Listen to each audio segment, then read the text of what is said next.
Buenos días, vamos a escuchar el Evangelio para este miércoles 7 de junio. Y el Evangelio según San Marcos. En aquel tiempo se le acercaron a Jesús unos saduceos, los cuales dicen que no hay resurrección, y le preguntaron: Maestro, Moisés nos dejó escrito, si a uno se le muere su hermano dejando mujer pero no hijos, que se case con la viuda y dé descendencia a su hermano. Pues bien, había 7 hermanos. El primero se casó y murió sin hijos. El segundo se casó con la viuda y murió también sin hijos. Lo mismo el tercero. Y ninguno de los 7 dejó hijos. Por último murió la mujer.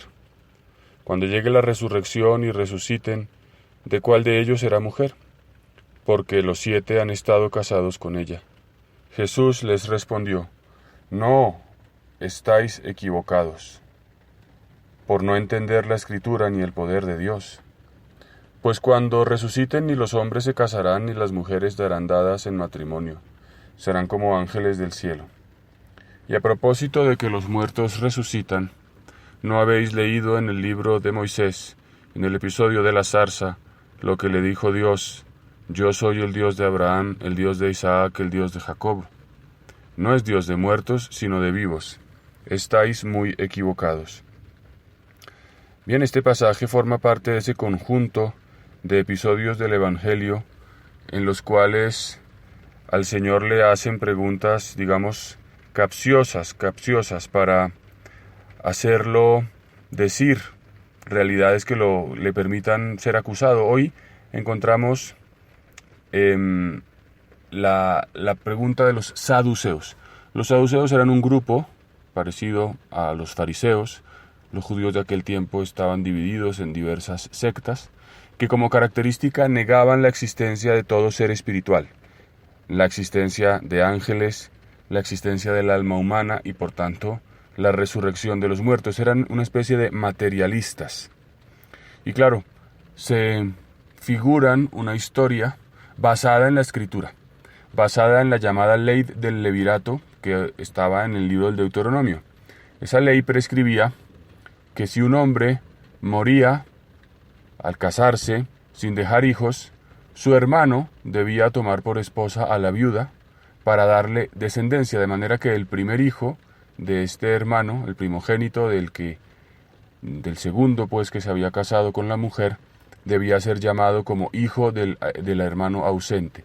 Esto por esta idea judía tan acentuada de que era fundamental tener una descendencia, ¿no? Esto en la Escritura, la importancia de la descendencia se ve en diversos pasajes, ¿no? Por ejemplo, Abraham, de hecho, es llamado a fundar un pueblo y se le promete un hijo, una descendencia, ¿no?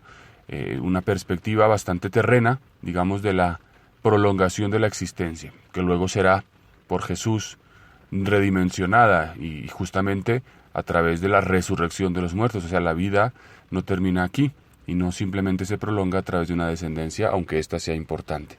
Entonces ese es el contexto, ¿no?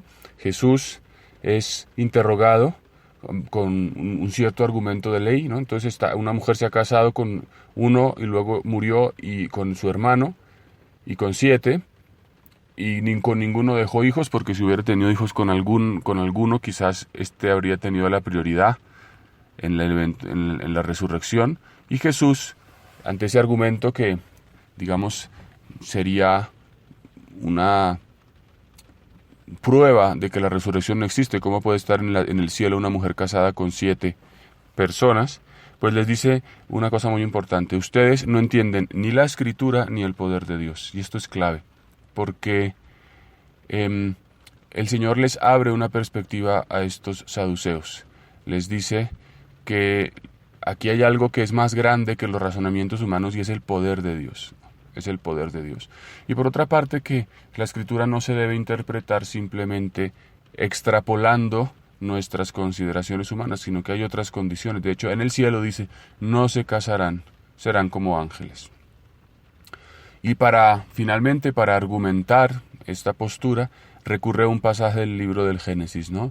Dios, es muy interesante esto porque en ese pasaje no pareciera que se demostrara de manera contundente que existe la resurrección de los muertos. Simplemente dice: Dios se apareció a Moisés, pero en un pasaje del Éxodo, perdón, se apareció a Moisés y le dijo: yo soy el Dios de Abraham, de Isaac y de Jacob, es decir, un Dios de vivos y no un Dios de muertos. Es decir, Jesús, con esto también, aunque no está explícitamente dicho que Abraham, Moisés y Isaac están resucitados, sino que sus almas son inmortales quizás, pero muestra que la Escritura tiene una virtualidad para ser interpretada que va mucho más allá de las palabras que inmediatamente se dicen. Jesús, de alguna manera, reinterpreta, redimensiona ese pasaje de la zarza ardiente, mostrando que ese Dios que se presenta como el Dios de los patriarcas, pues al ser un Dios de vivos, está ya insinuando la resurrección. O sea que, de alguna manera, la Escritura